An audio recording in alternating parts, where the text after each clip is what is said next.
Today is Strangest News of the Week, and we'll be covering news that you probably missed in the headlines. We'll be talking about alien dimension hopping, robots disguised as animals, life on one of Jupiter's moons, and more right here. You also want to stick to the end because the last one has to be one of the craziest news items of the week, and we've almost done 100 shows. So when I say it's crazy, I'm telling you, it's wild. Oh, and by the way, I'm really excited for this because I got some pretty big news. After covering so many amazing and strange topics over the last 4 years, I know it's been 4 years doing this show, I just started a brand new channel. And it's right here. It's called Smart Facts and Life Hacks. And with doing so much research for the shows that I do, I've learned so much and it's been so mind blowing. And I thought to myself, you know what? I think people would really enjoy something like this. And it's not going to be just UFO and paranormal related.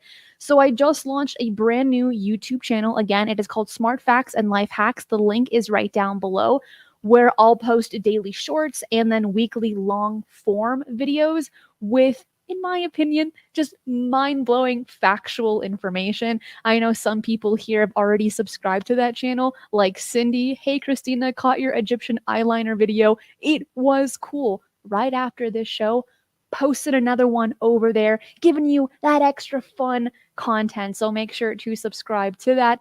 But I got some interesting news for you this week. Starting off with one that, let me just say, I am shocked that it hasn't been covered at all. Why? Great question. I'm going to share my screen here because we need to cover this right away. It's referring to UFOs and Australia. Does that ring a bell to anyone? Has anyone been following this? Because obviously, I was left in the dark. No one told me anything on this because I got to pull up my notes for this one.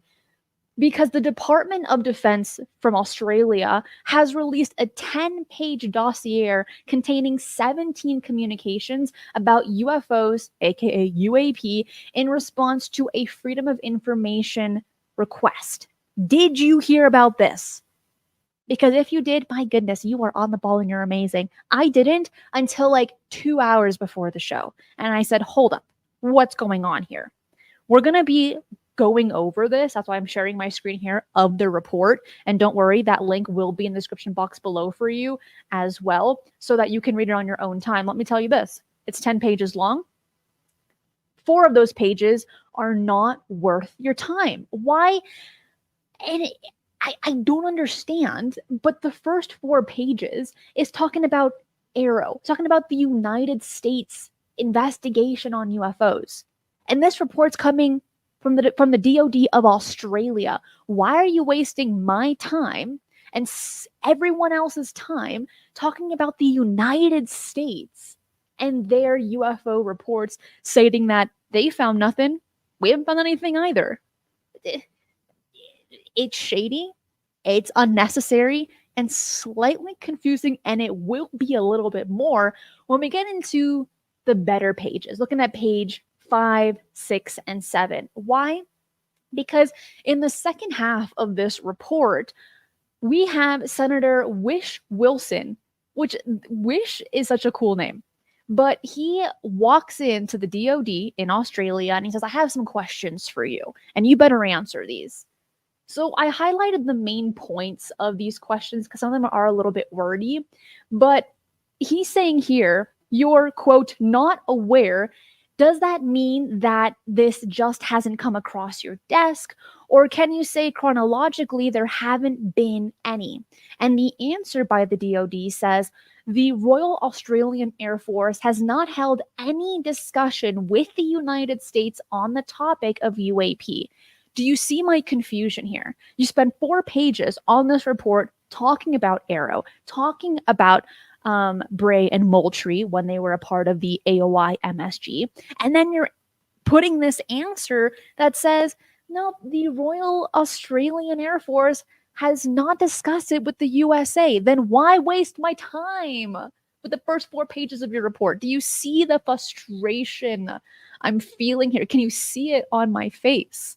It's there. And I'm like, I can maybe see why no one's talking about it. Okay, but it's still a serious conversation. It's still a serious topic that needs to be addressed. There's more to this. There's a few questions in here that were postulated by Mr. Wilson. Here is another one highlighting the second part of this. It says, have been made through the RAAF and the aviation safety reporting procedures over the last 20 years. To go into more detail on this, he's asking about records or observations of sightings of UFOs in the last 20 years. And the answer by the DOD says, there are no records of observations or sightings of unidentified craft made over the past 20 years. Can I say this? Am I allowed just to continue onward? Yes, because it's my show. So this is what I want to say. Australia is a wacky country.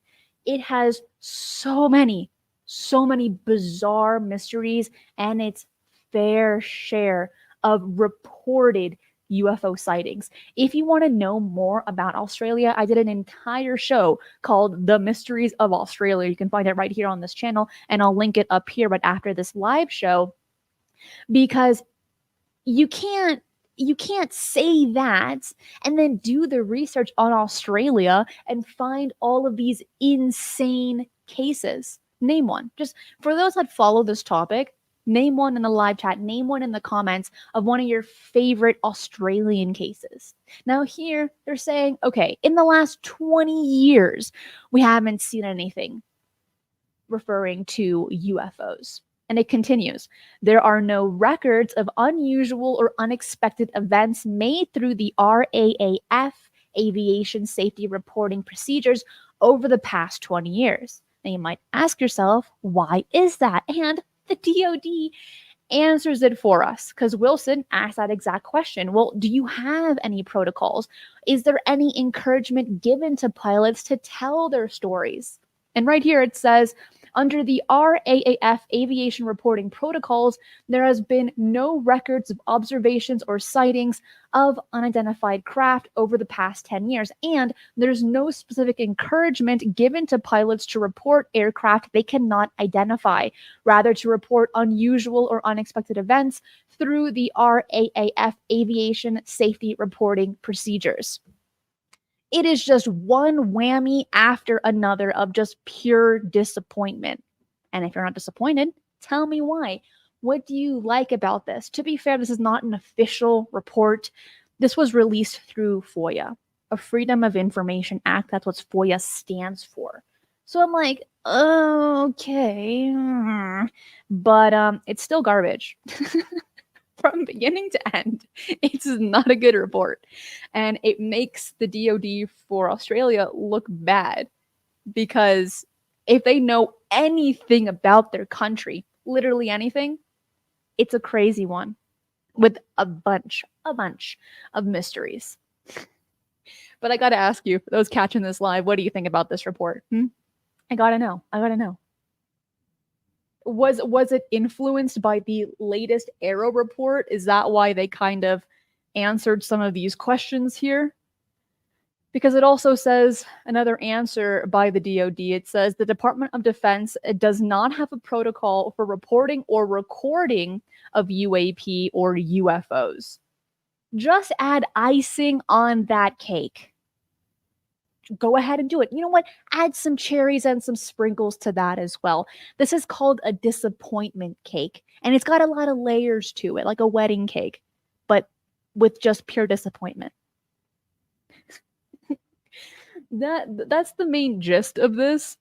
No one's covering it. There are just like one or two outlets that have touched on it, but I haven't seen this across any media, like main media platforms. I haven't seen it on social media. Maybe you did, but my eyes weren't there.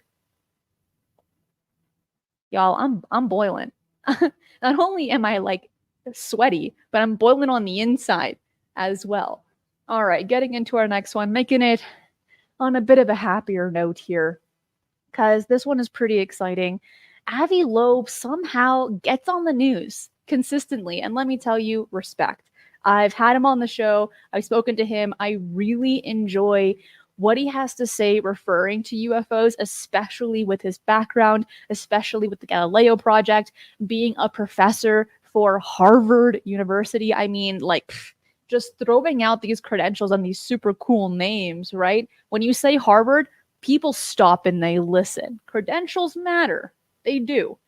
But with this, this has been making its rounds across media, which is kind of shocking that the Australian DOD report wasn't, but this is just still okay. And very quickly, for those that are not familiar with Avi Loeb, he is an Israeli-American astrophysicist and professor at Harvard University. And he believes that aliens could exist and that their technology would have profound impact on humanity. This part we already know about for those that follow this topic, but for all my newbies out there, hello, laying that foundation for you. But in a recent documentary called The Paranormal UFO Connection, Avi Loeb suggests, and you know what? Coming from a scientist, this is insane. He suggests that ET may be much more advanced than humans and could have been working on dimension hopping technology for billions of years, possibly using hidden dimensions created at CERN through the use of the Large Hadron Collider, like something similar to that. We've been theorizing this for the last few years, but when you have someone of his caliber to say that publicly, it's a game changer. And he's one of the very few scientists that has put his credentials on the line to publicly talk about and research UFOs, aliens, ET, mainly because of Oumuamua that he spoke about in 2017, where he said, you know what, I don't think it's just your mundane kind of rock. It could be an ancient alien craft. This blew the lid off scientists. They were saying, Dr. Loeb, you're insane. You are crazy. That is not true. But then he created the Galileo Project, which the motto is, our skies are not classified. And then looking into UFOs, what else is out there? He has been on every news outlet, podcast, and everything else you could ever imagine. He is so generous with his time. I know that because I've spoken to him personally. And he listens like to you. He makes you feel nice, all right, compared to other people that are like, I'm super cool and you're not, kind of deal.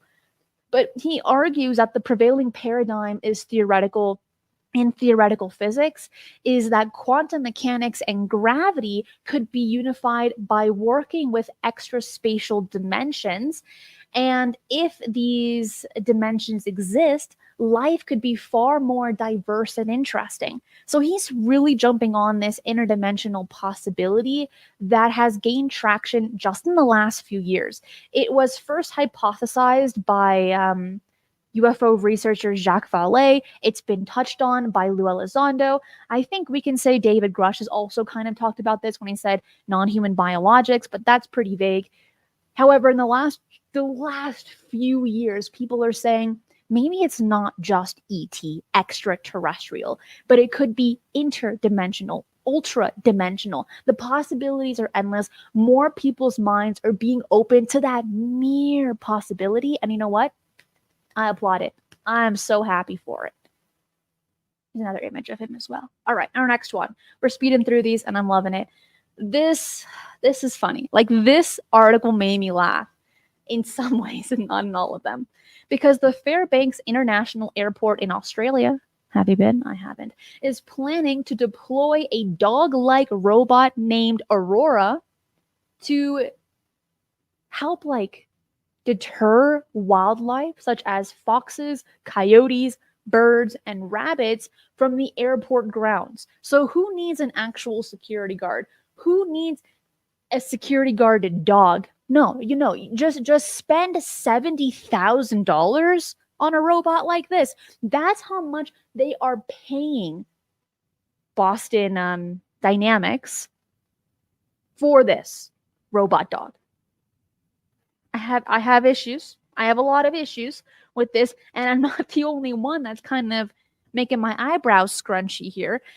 No, What's funny about this, though, and we don't have a definite answer as of yet, but reporters were asking the airport and they said, are you going to at least dress up this robot to look like a fox or a dog or something? And there was no comment. Could you imagine? You're casually with your luggage walking through the doors to go into the airport, ready to go visit your family or go on vacation, and then bam, a dog shaped robot comes at you and starts sniffing your suitcase, right? Who knows? Or like just walking through your path and kicks your leg. Maybe it pees on you. Could you imagine? That wouldn't actually happen. I don't as of yet. But on a serious note, it'll be alarming. It's the same thing like with universities in the last few years. They now have these robots that travel across the campus and deliver food to you. It was shocking the first few times people were seeing it, but now it's pretty mundane in a lot of these universities. I think colleges, some colleges as well. This is just going to take a little bit of adaptation, but people are not digging this. The majority of people that came across this news, that's especially that live in Alaska, were saying, I'm not digging it. I'm not vibing with it. Here's another image for you. Oh, and by the way, these robots, I can give you the dimensions. They are 44 inches long and roughly 2 feet tall when walking. That's huge. Okay. And it's about the size, just to kind of give you a reference, it's about the size of a golden retriever. And these are meant to scare birds, rabbits, and other type of critters so that they don't get swallowed up by the airplane propellers or to disturb the runways, maybe eat up holes in the walls. All of these things. That's what the purpose is. And the airport is willing to pay 70 grand for it. For one. I'm just gonna leave that there. Next one. Talking about AI. Because it wouldn't be strange news without AI. And the amount of articles that we've covered in the developments of AI, my idea on them has changed. It really has. A lot of these articles that are covered talking about AI and the evolution of it, it entices this level of fear of like, you shouldn't trust it, you should be wary of it. Government officials are really against it, like the UK is passing laws, the United States is passing laws, and now Japan is showing those exact same concerns. Hear me out. And Mark, thank you so much. I appreciate you. Hear me out on this. At first, I understood. I'm like, okay, yeah, there should be this level of caution because they are so powerful. They can do so much in a short period of time. And it's because of that maybe these countries are nervous because they cannot control them. Not in the sense that they're going to ruin the world, but in the sense because they cannot control the people and the information they're collecting. So instead, these companies in Japan, like the Nippon Telegraph and Telephone, known as the NTT, and the Yomiuri Shimbun Group Holdings, are saying they could pass a bunch of disinformation, misinformation, affect elections, create wars. And I'm like, okay, you know what? I can kind of get that if you're able to hack into it. But maybe they're saying this to not have people trust AI altogether because you can't control people anymore. I could be wrong, and that's okay. Let me know your thoughts on if you agree or disagree. That's fine. That's why we do these shows, so that we're able to talk it out. Your comments can change my viewpoint. That's awesome. So that's kind of where I am right now with this. And so we've heard this from the UK, we've heard this from the United States, we've heard Elon Musk talk out about it, saying, you know, you should put some laws in place. And he's also mentioned that AI will outsmart people by the end of next year. The evolution of AI in the last, I want to say 24 months has been exponential. And we're seeing it all happen right in front of our eyes. It's integrated everywhere now. when I'm saying everywhere, any program that you open up, they say, oh, do you want to create an AI generated image or text or whatever else? Or do you want to use AI to enhance your search engines? Do you see what I'm saying? In the last few months, you're seeing it on a daily basis. But in the last 24 months, we have seen a massive jump. Huge. And I think people were freaking out about the telephone, when we had it just 100 and so years ago. But then from 1990 up until today, we've gotten some significant changes in the phone. Now the cell phone, now called a smartphone, a mini little computer in your pocket. We've seen that change pretty quickly. AI is moving faster. And Crypto Kev, thank you so much for that. I do appreciate it. P says AI is becoming the new religion. That's an interesting statement. Could you go into more detail on why you think that might be? Mudf also says, I know they're replacing man, but his best friend as well, referring to the dog AI robot. Yeah, we're kind of seeing that, but this time with the robot dog, you don't have to walk it, you don't have to clean up after it, you don't have to feed it, you don't have to take it to the vet, maybe just like a mechanic shop. That's about it. So yes, things are changing, and robot animals, they've been a thing for a while, like Furby and those robot cats and dogs for the last 20 years or so. But now it's getting serious. Now it's getting wild. Did you ever used to have a Furby? Gosh, I had one. Those were fun at the time, for like a short period of time, really. Right now we have 346 people watching this live. If you're enjoying the show, hit the like button right down below. Let's get to 200 likes, if and only if, obviously, if you're enjoying the show. Paul says you got to oil it. It's true. You do.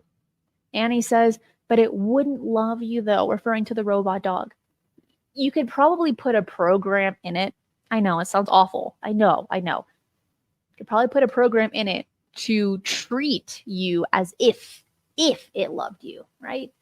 Oh, I know, it's terrible, but it's the future. It's already happening. It is. Thank you, Alpha. You're awesome. Thank you for that. Okay, getting into our next article here. Because let me tell you, Jupiter News has a special place in my heart. Why?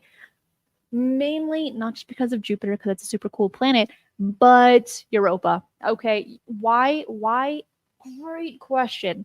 The Europa Clipper mission is going to take place, hopefully, fingers crossed, in October of 2024. That is this year, baby. Yes. So what we're looking at here with the Europa Clipper mission is there life on Europa? It's believed to be an ice moon, and if you dig so deep, there's a whole ocean, an entire ocean, at least theoretically. So the Clipper mission is meant to just kind of revolve around the moon and receive more data on it before maybe they actually send people to do investigations, right? Just indulge in this thought just for a moment with me, please.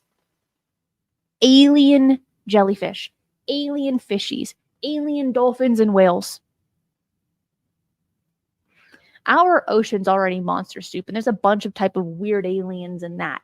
All right. Only 10 to 15% of our oceans have been discovered, explored, and scanned, leaving 85 to 90% of our oceans in the category of completely unknown. We have no idea what's going on in there. Imagine how many strange alien fishies could be in there. Now, when we apply that thought to Europa, you're dealing with a brand new environment. And I am eating that up. I love it. Not like sushi, okay? Not like actually eating them, but just enjoying the story.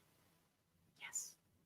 So knowing about Europa and the information that it could provide, the marine life that could be in there, people have been dwelling on this for a few decades, but it seems to be like in the last few years, it's been more openly spoken about, people hypothesizing on it, people fangirling like myself on this.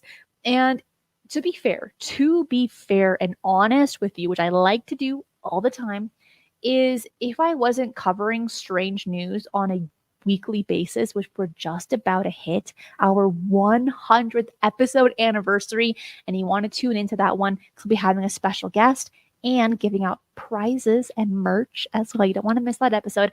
But if it wasn't for this strange news, I don't think I would have really had an interest significantly to Europa and space exploration like I do now. So I gotta thank this show for it. And following these stories like the Europa Clipper mission, I'm living for it. Cassidy says, for the bok choy and the scallions. Oh, you know what? I love bok choy. It's stir fried with some garlic and ginger. Delicious. Thank you so much for that. You're awesome. And so I think I have another image of Europa. Yes, and this is how the Clipper is supposed to look. And again, it will hopefully launch in October of 2024 this year. Cindy says, I'm glad I have fans of dolphins like me. I love them. I know. Dolphins are so cool. Yeah. You don't want to miss it. You do not want to miss the 100th anniversary. So please make sure to subscribe and hit that notification bell because it'll be happening in what, 2 weeks? I think 2 weeks from now. I'm telling you. Don't want to miss it. All right. Alpha says, I'm so stoked for Europa. I know, me too. Retro says, big alien bases, that's the answer. Bigger than anything we know. Referring to the oceans here on planet Earth, because that's a theory that there are a lot of alien bases in our oceans because they're left undisturbed. And we can only dive so deep. Submarines can only go so deep. So if you just hit that threshold, you're safe. You are good to go. No worries there. It'd be a great place to hide if you were to ask me. But no one ever asked me. But if you did, that's where it would be. All right, next one. We're already on our last article. Okay, this one is hilarious. This has to be one of the craziest stories I've ever covered in a very long period of time. Let me just read this to you because I'm lost for words on this one. Because the Russian Republic of Chechnya has recently implemented a controversial ban on Russian dance music that falls outside the tempo range of 80 to 116 beats per minute. There's more to this. Because the Chechnya Minister of Culture announced that this decision aims to preserve Chechen culture heritage and protect the country's conservative Muslim values from Western influences. And the move effectively looks at modern dance and modern music as this no-go. We want to keep our Chechnya heritage with us. And for me, I'm thinking, how can you monitor that? Music is so vast, and for it to just kind of fit in a very specific tempo, I'm shocked. I know. Cindy says, OMG, what the? I don't know how this is gonna fully get passed. I don't know who's going to agree to this because there's so much music out there. I mean, almost an infinite amount, it seems like, with all of these genres. And many of them are going to be a little bit slow and some of them a little bit too fast for your ears. How are you going to ban that?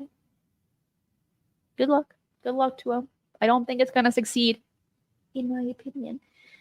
But I could be wrong. And just FYI, here is a map of where Chechnya is. It's right here, right next to Georgia. Really, really close, actually. At the very bottom of Russia. You can probably see why, to me, this is one of the craziest articles in a very long time. Trying to ban certain kinds of music. Out of all the articles that we covered today, which one was your favorite? Let me know in the live chat. Let me know in the comments as well. And do not forget to subscribe to my brand new channel. And again, that is called Smart Facts and Life Hacks.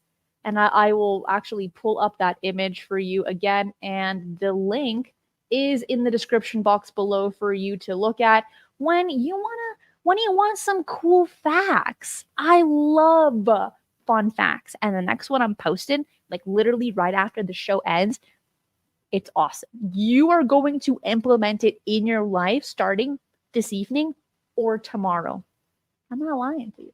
I'm not lying. But that is it for today. Make sure to hit this QR code to get to all of my social media links. And by the way, I do write articles for all of my shows right here. If you like the content that you're seeing, consider being a Patreon supporter. There you're able to get behind the scenes merch, be a part of live events where we play trivia games, and you can also win prizes and share your stories as well. And you can even submit guest questions because we are getting back into interviews, baby. We're doing it. You've been asking for it, and I said, okay, after a year and a little bit of a hiatus of not doing interviews, we're getting back into it.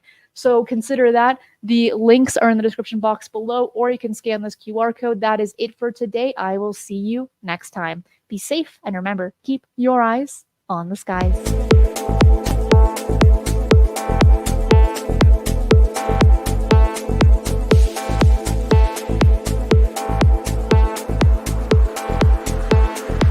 If you enjoy the strange and the mysterious, UFOs, the paranormal, and cryptids, this channel is for you. So make sure to subscribe as I do 3 videos right here every single week, and hit that notification bell so you do not miss any of the bonus content I post right here.